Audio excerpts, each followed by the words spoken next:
Capítulo 4. Estratégias da mente para evitar o agora. A perda do agora, a ilusão central. Mesmo que eu aceite que o tempo é uma ilusão, que diferença isso fará na minha vida? Tenho que continuar a viver em um mundo absolutamente dominado pelo tempo. O entendimento intelectual é apenas mais uma crença e não vai fazer muita diferença para a nossa vida. Para perceber essa verdade temos que vivenciá-la.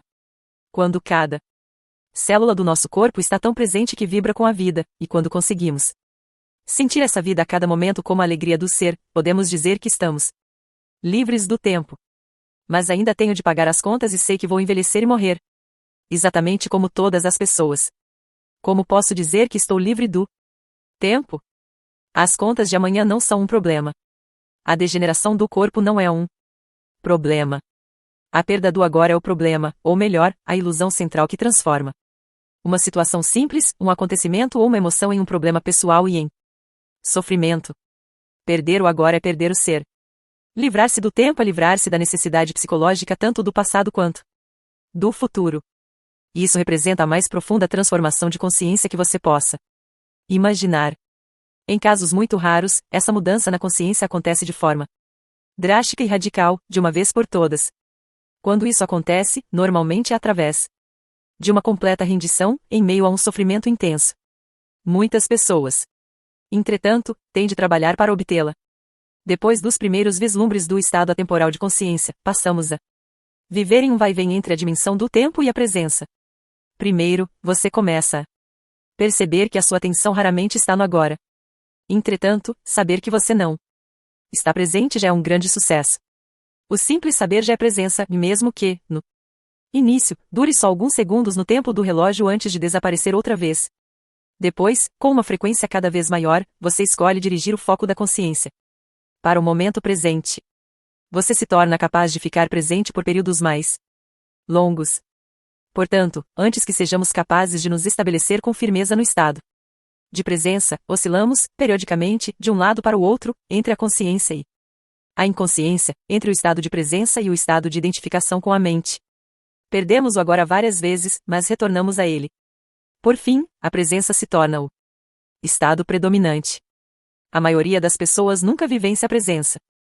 Ela acontece apenas de modo breve e acidental, em raras ocasiões, sem ser reconhecida pelo que é. Muitos seres humanos não se alternam entre a consciência e a inconsciência, mas somente entre diferentes níveis de inconsciência. A inconsciência comum e a inconsciência profunda. O que você quer dizer com diferentes níveis de inconsciência? Como você provavelmente sabe, o ser humano se desloca constantemente entre fases do sono em que sonha e que não sonha. Da mesma forma, a maioria das pessoas, quando acordada, se alterna entre a inconsciência comum e a inconsciência profunda. Chamo de inconsciência comum essa identificação com os nossos processos de pensamentos e emoções, nossas reações, desejos e aversões. É o estado normal da maioria das pessoas. Nesse estado, somos governados pela mente e não temos consciência do ser. Não se trata de um estado de sofrimento agudo ou de infelicidade, mas de um nível baixo e contínuo de desconforto, descontentamento, enfado ou nervosismo, como uma espécie de estática ao fundo. Talvez você não perceba muito bem essa situação porque ela já faz parte da nossa vida normal, da mesma forma que você não percebe um barulho contínuo ao fundo, como o zumbido do ar-condicionado, até ele parar. Quando isso acontece de repente, ocorre uma sensação de alívio. Muitas pessoas usam a bebida, as drogas, o sexo, a comida, o trabalho, a televisão, ou até mesmo o ato de fazer compras como anestésicos, em uma tentativa inconsciente para acabar com esse desconforto básico. Quando isso acontece, uma atividade que poderia ser muito agradável, se feita com moderação, passa a ter um componente de compulsão ou dependência, e tudo o que se obtém sob essa influência traz uma sensação de alívio por um período extremamente curto. A sensação de desconforto da inconsciência comum se transforma no sofrimento da inconsciência profunda, ou seja, um estado de sofrimento ou infelicidade mais agudo e mais perceptível quando as coisas não vão mal, quando o ego é ameaçado ou quando existe um desafio maior, tal como uma perda real ou imaginária em nossa situação de vida, ou um conflito numa relação. A inconsciência profunda é uma versão ampliada da inconsciência comum, da qual difere na intensidade, mas não na espécie. Na inconsciência comum, uma resistência habitual ou uma negação daquilo que é cria. Um desconforto que a maioria das pessoas aceita como algo normal. Quando essa resistência se intensifica através de algum desafio ou ameaça ao ego, faz aflorar uma negatividade intensa que se manifesta sob a forma de raiva, medo profundo, agressão, depressão, etc. A inconsciência profunda significa, com frequência, que o sofrimento começou e que você passou a se identificar com ele. A violência física não aconteceria sem um estado de inconsciência profunda.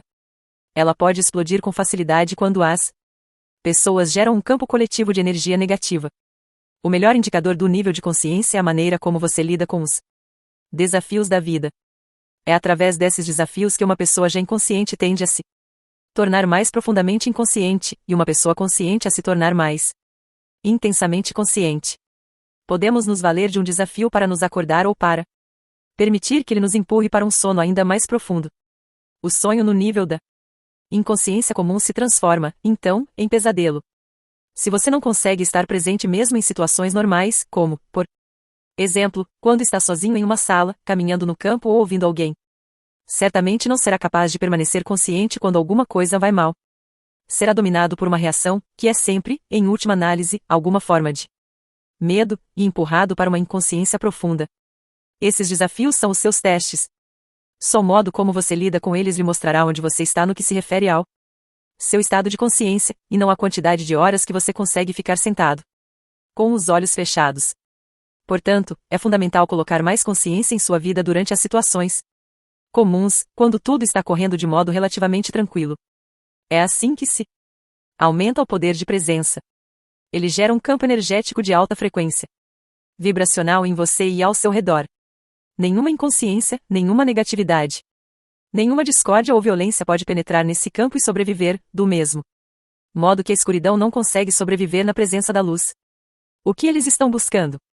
Carl Jung relata, em um de seus livros, uma conversa mantida com um chefe indígena norte-americano, para quem a maioria das pessoas brancas tinha rostos tensos, olhos espantados e um ar cruel.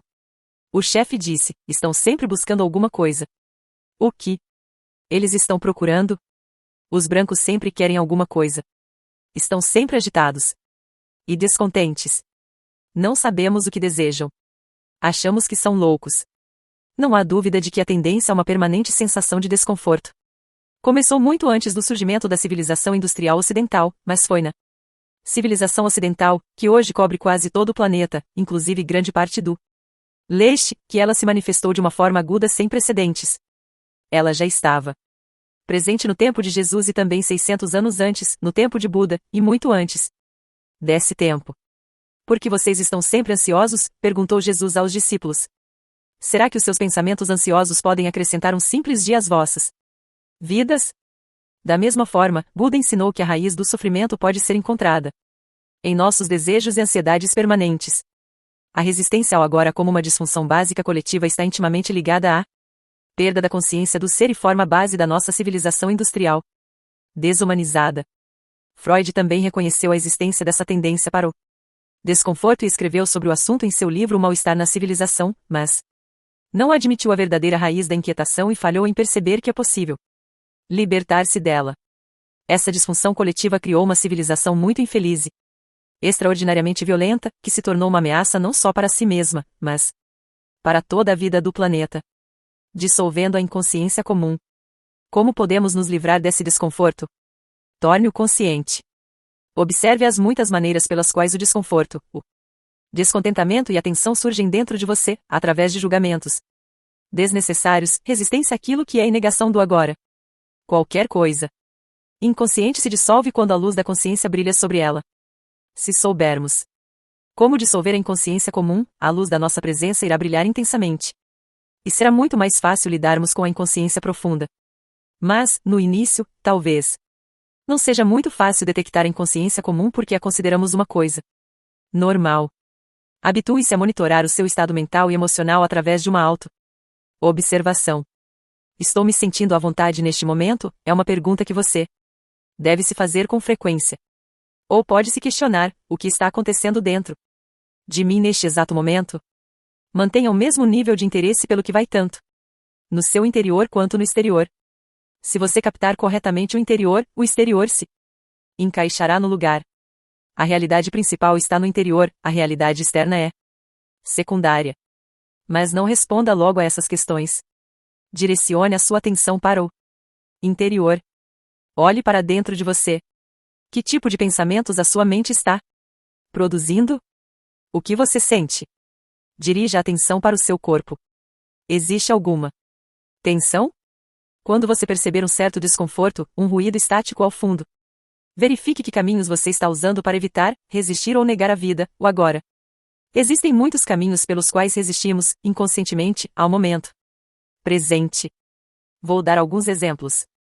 Com a prática, o seu poder de autoobservação, de monitorar o seu estado interior, se tornará mais aguçado, libertando-se da infelicidade.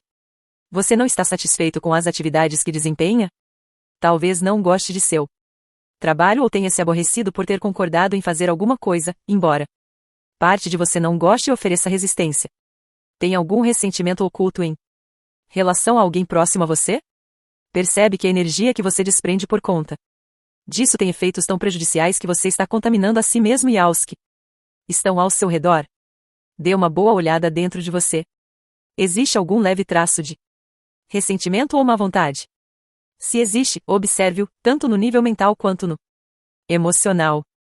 Que tipos de pensamentos a sua mente está criando em torno dessa situação? Depois, observe a sua emoção, que é a reação do corpo a esses pensamentos. Sinta a emoção. Ela lhe parece agradável ou não? É uma energia que você escolheria para ter dentro de você? Você tem escolha. Talvez a atividade seja tediosa, ou alguém próximo a você seja desonesto, irritante ou inconsciente, mas tudo isso é irrelevante. Não faz a menor diferença se os seus pensamentos e emoções a respeito da situação têm ou não uma justificativa.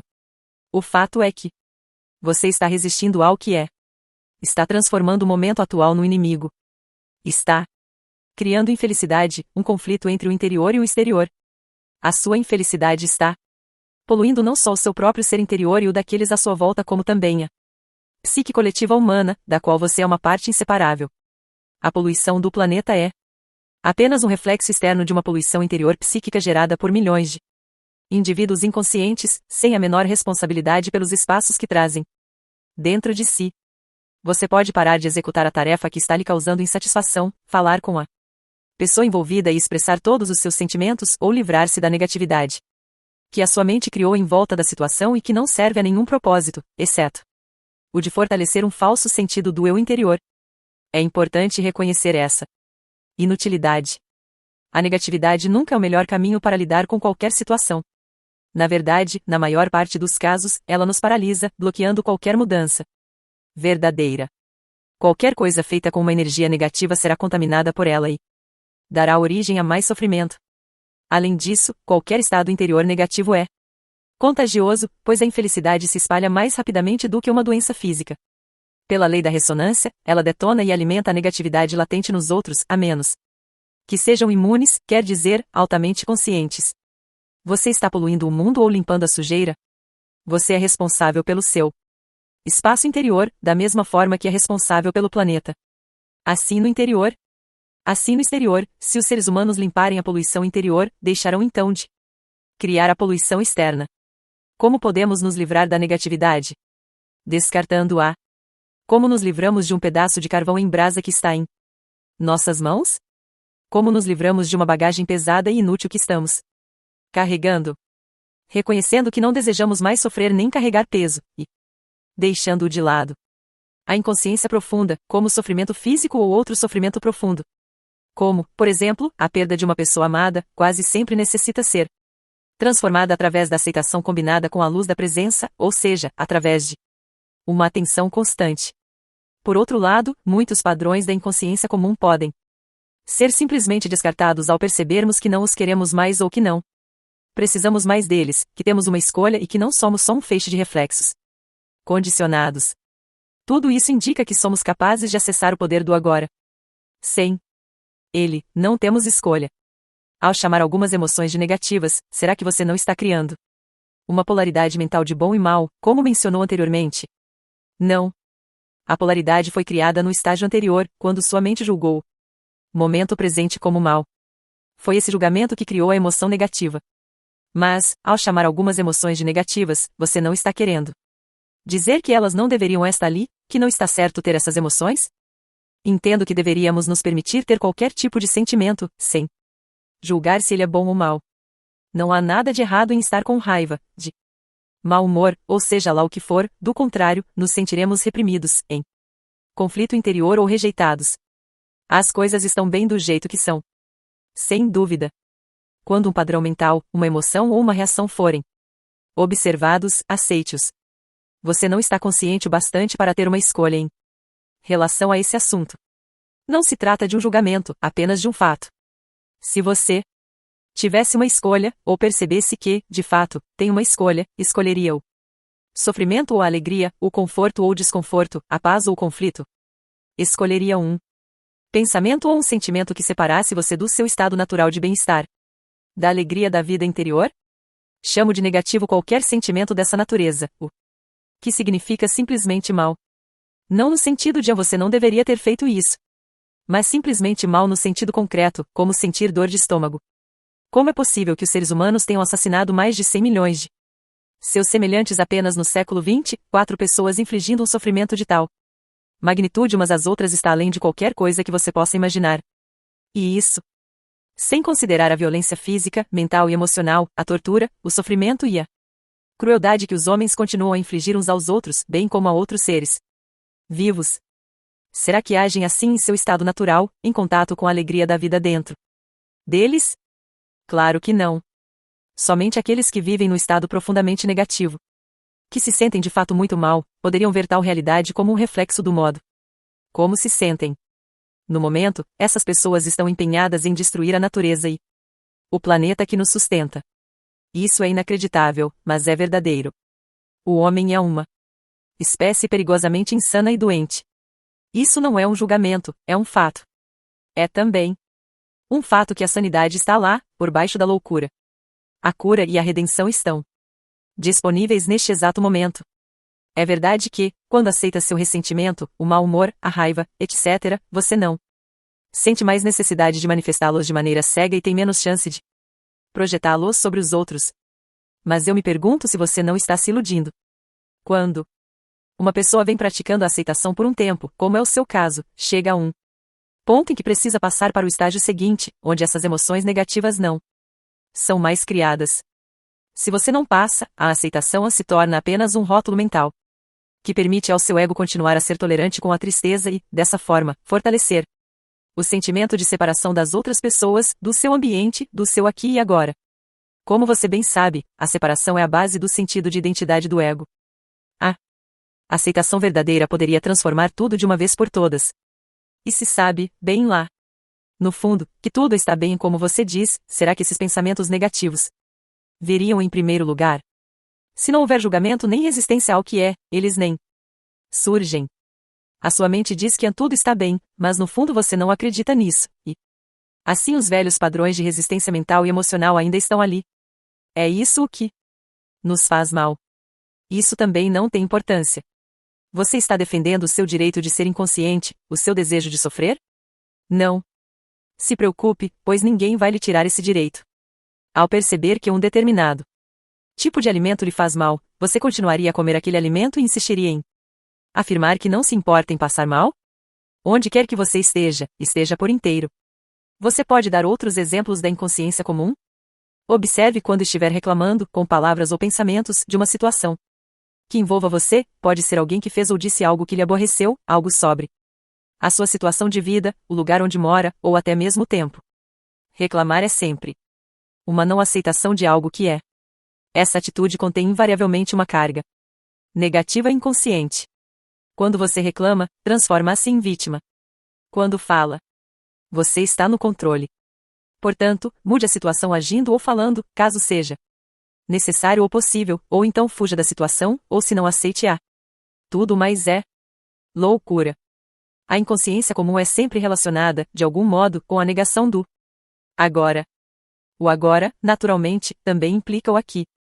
Você está resistindo ao aqui. Agora? Algumas pessoas prefeririam estar num outro lugar. O aqui delas nunca é suficientemente bom. Observe-se e verifique se isso acontece em sua vida. Onde quer que você esteja, esteja lá por inteiro.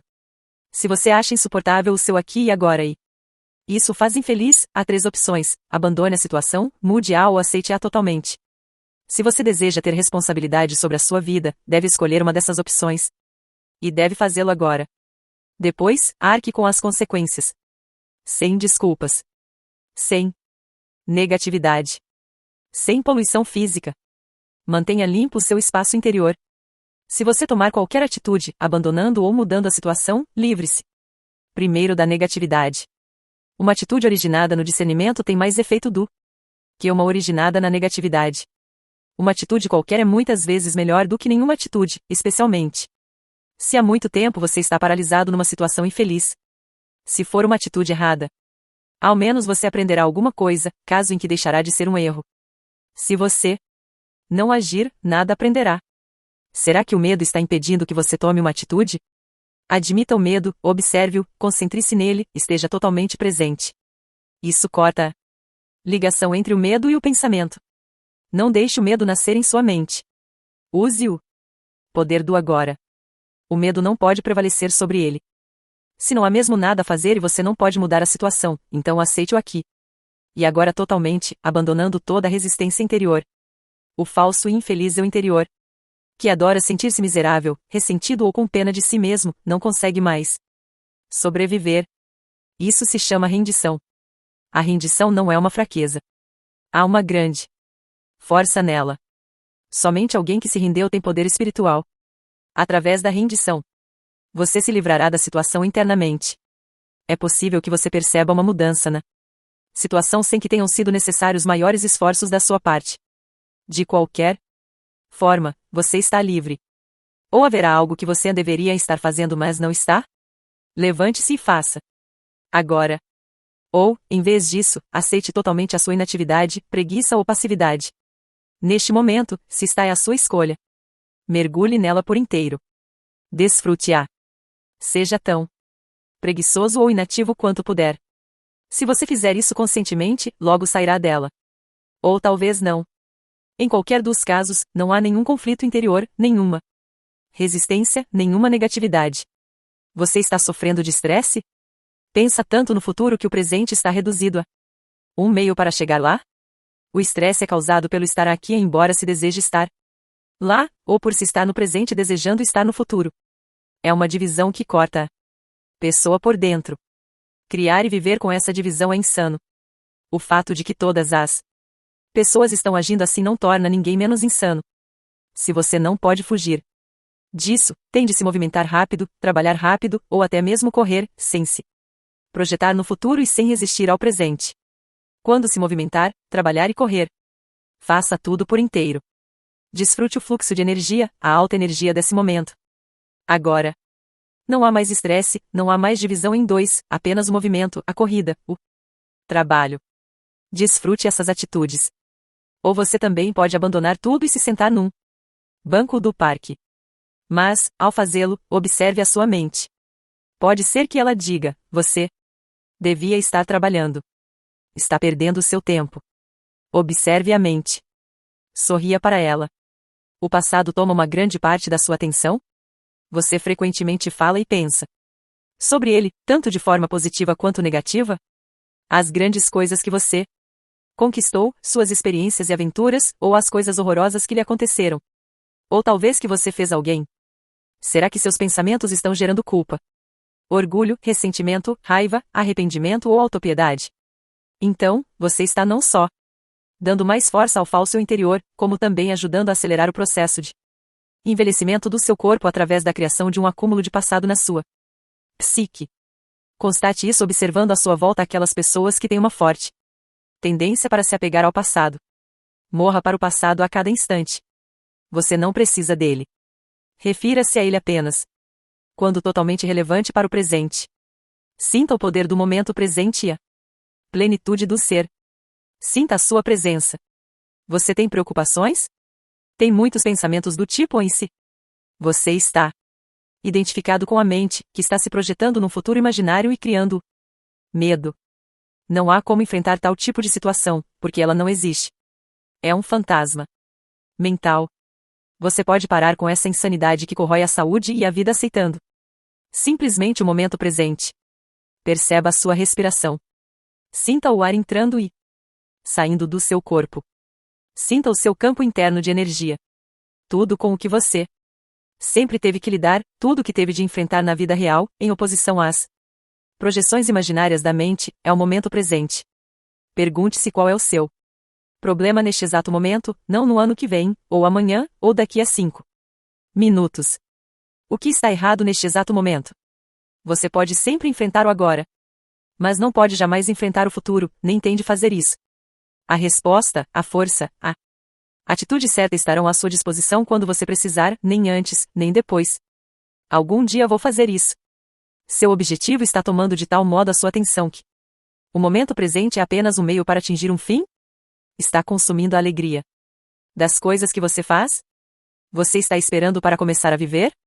Se você desenvolver esse tipo de padrão mental, não importa o que você adquira ou alcance, o presente nunca será bom o bastante.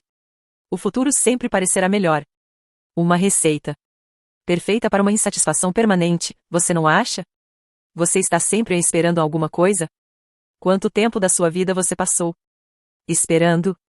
Chama a espera de pequena escala a espera na fila do correio, num engarrafamento de automóveis, no aeroporto, por alguém que vai chegar, um trabalho que precisa ser terminado, etc. Chamo de a espera em grande escala a espera pelas próximas férias, por um emprego melhor, pelos filhos crescidos, por uma relação verdadeiramente significativa, pelo sucesso, por ficar rico, por ser importante, por se tornar iluminado.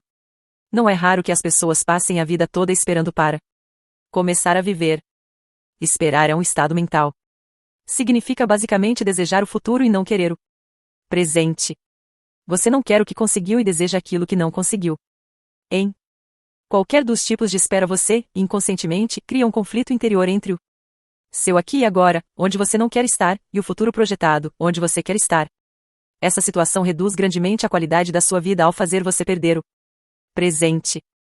Não há nada de errado em nos empenharmos para melhorar a nossa situação de vida. Podemos melhorar a situação da nossa vida, mas não podemos melhorar a nossa vida. A vida é básica. A vida é o ser interior mais profundo. É um todo, completo, perfeito. A nossa situação de vida se constitui das nossas circunstâncias e experiências. Não há nada de errado em estabelecermos metas e nos empenharmos para conseguir bens. O erro reside em usar isso como um substituto para o sentimento da vida, para o ser. O único ponto de acesso a isso é o agora. Agimos, assim, como um arquiteto que não dá atenção às fundações de uma construção, mas que gasta um bom tempo projetando os acabamentos. Por exemplo, muitos de nós estamos à espera da prosperidade. Ela pode não acontecer no futuro.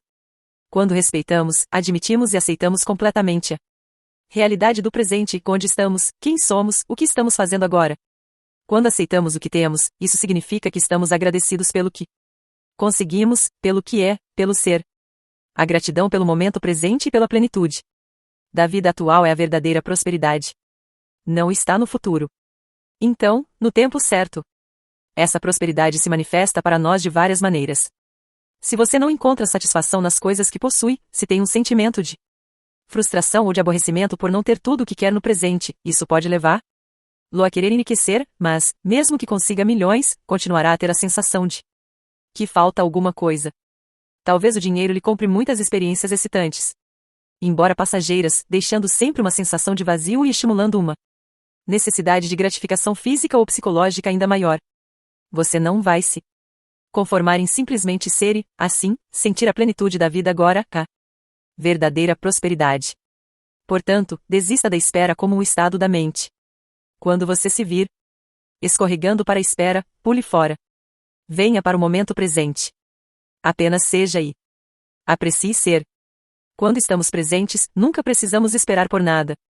Portanto, da próxima vez que alguém disser desculpe por ter feito você esperar, sua resposta pode ser, está tudo bem, não estava esperando. Estava aqui contente comigo, com o meu eu interior. Essas são apenas algumas das estratégias comuns da mente para negar o momento presente já incorporadas à inconsciência comum. São fáceis de passar despercebidas, porque já estão entranhadas em nosso modo de vida, como o ruído de fundo do nosso eterno descontentamento. Mas quanto mais você praticar o monitoramento do seu estado interior emocional e mental, mais fácil será perceber em que momento você foi capturado pelo passado e pelo futuro, bem como despertar da ilusão do tempo dentro do presente. Mas tenha cuidado, porque o eu interior falso e infeliz, baseado na identificação com a mente, vive no tempo. Ele sabe que o presente significa sua própria morte e sente-se ameaçado. Fará tudo para afastar você do agora. Tentará manter você preso ao tempo. O propósito interno da nossa jornada de vida. Posso perceber a verdade do que você está dizendo, mas ainda acho que devíamos ter um propósito em nossa jornada, do contrário, ficamos sem rumo. Propósito significa futuro, não significa? Como conciliar isso com o viver no presente? Ao partir numa jornada, é claro que ajuda muito sabermos para onde vamos ou, ao menos, a direção geral que estamos tomando. Entretanto, não podemos esquecer que a única coisa real sobre a nossa jornada é o passo que estamos dando neste exato momento. Isso é tudo o que existe. Nossa jornada de vida tem um propósito externo e um interno. O propósito externo é o de alcançarmos o objetivo ou destino, realizarmos o que estabelecemos cumprir, adquirirmos uma coisa ou outra, o que, é claro, envolve o futuro. Mas se o destino ou os passos que vamos dar no futuro tomam tanto nossa atenção que se tornam mais importantes do que o passo que estamos dando agora, isso significa que perdemos completamente o propósito interno da vida, que não tem nada a ver com aonde estamos indo ou com o que estamos fazendo, mas tudo a ver com de que modo esse propósito interno não está relacionado com o futuro, e sim com a qualidade da nossa consciência no momento presente. O propósito externo pertence à dimensão horizontal de tempo e espaço, enquanto o interno diz respeito ao aprofundamento do ser na dimensão vertical do eterno agora. Nossa jornada externa pode conter 1.000.000 de passos, mas a jornada interna só tem um, que é o passo que estamos dando neste exato momento. Quando tomamos mais consciência desse passo, percebemos que ele já contém dentro de si todos os outros passos, assim como o nosso destino. Esse único passo se vê transformado em uma expressão da perfeição, um ato de grande beleza e qualidade. Ele terá nos levado para dentro do ser e a luz do ser brilhará através dele. Este é tanto o propósito quanto a realização da nossa jornada interior, a jornada para dentro de nós mesmos. Faz diferença se alcançamos nosso propósito externo, se somos bem-sucedidos ou se fracassamos. Faz diferença se você não tiver alcançado seu propósito interno. Depois disso, o propósito externo é só um jogo que você pode apreciar e querer continuar jogando. Pode acontecer também de você falhar em seu propósito externo e, ao mesmo tempo, ter pleno sucesso em seu propósito interno. Ou de outra forma até mais comum, pode obter riqueza externa e pobreza interna, ou ganhar o mundo e perder a alma, nas palavras de Jesus. Claro que, no fim, cada propósito externo está condenado a fracassar a mais cedo ou mais tarde, simplesmente porque está sujeito à lei da não permanência de todas as coisas. Quanto mais cedo você perceber que o propósito externo não pode lhe proporcionar uma satisfação duradoura, melhor. Depois de ter constatado as limitações do seu propósito externo, você desiste da expectativa irreal de que ele deveria fazer a sua felicidade e torna-o subserviente ao seu propósito interno. O passado não consegue sobreviver diante da presença. Você disse que pensar ou falar no passado é um dos caminhos pelos quais evitamos o presente. Mas, além do passado do qual nos lembramos e com que talvez nos identifiquemos, não existe um outro nível de passado mais enraizado dentro de nós? Refiro-me ao passado inconsciente, que condiciona nossas vidas, em especial as experiências dos primeiros anos da infância, até mesmo as experiências de vidas passadas. Existem também os condicionamentos culturais, tão relacionados ao lugar e ao período histórico em que vivemos. Todas essas coisas determinam o modo como vemos o mundo, o que pensamos, que tipo de relacionamentos mantemos, como vivemos. Como poderíamos nos livrar disso tudo? Quanto tempo isso levaria? E se conseguíssemos, o que restaria? O que resta quando terminam as ilusões? Não há necessidade de investigar o nosso passado inconsciente, exceto à medida que ele for se manifestando no presente, na forma de um pensamento, de uma emoção, de um desejo, de uma reação ou de algo externo que nos aconteça. Uma eventual curiosidade quanto ao passado inconsciente poderá ser satisfeita através dos desafios do presente. Quanto mais penetramos no passado, mais ele se torna um buraco sem fundo. Haverá sempre alguma coisa a mais. Você pode pensar que precisa de mais tempo para entender o passado ou se livrar dele, ou, em outras palavras, que o futuro irá finalmente Livrá-lo do passado. Isso é ilusão. Só o presente pode nos livrar do passado. Uma quantidade maior de tempo não consegue nos livrar do tempo. Acesse o poder do agora. Essa é a chave. O que é o poder do agora? Nada mais do que o poder da sua presença, da sua consciência libertada das formas de pensamento. Portanto, lide com o passado no nível do presente. Quanto mais atenção você der ao passado, mais energia estará dando a ele e mais probabilidade terá de construir um eu interior baseado nele. Não confunda as coisas. A atenção é essencial, mas não em relação ao passado como passado. Dê atenção ao presente. Dê atenção ao seu comportamento, às suas reações, seu humor, seus pensamentos, suas emoções, medos e desejos, da forma como eles acontecem no presente. Ali está o seu passado. Se você consegue estar presente o bastante para observar todas essas coisas, não de modo crítico ou analítico, mas sem julgamentos, isso significa que você está lidando com o passado e dissolvendo-o através do poder da sua presença. Não é procurando no passado que você vai se encontrar. Você vai se encontrar estando no presente. O passado não pode ser útil para nos ajudar a compreender por que fazemos certas coisas, reagimos de determinadas maneiras, ou por que inconscientemente criamos nossos dramas particulares. Quando ficamos mais conscientes do presente, podemos ter um insight sobre o porquê de determinados condicionamentos. Podemos perceber, por exemplo, se seguimos algum padrão nos nossos relacionamentos e podemos ver mais claramente coisas que aconteceram no passado. Fazer isso é bom e pode ser útil, mas não é essencial. O que é essencial é a nossa presença consciente. Ela dissolve o passado. Ela é o agente transformador. Portanto, não procure entender o passado, mas esteja tão presente quanto possível. O passado não consegue sobreviver diante da sua presença, só na sua ausência.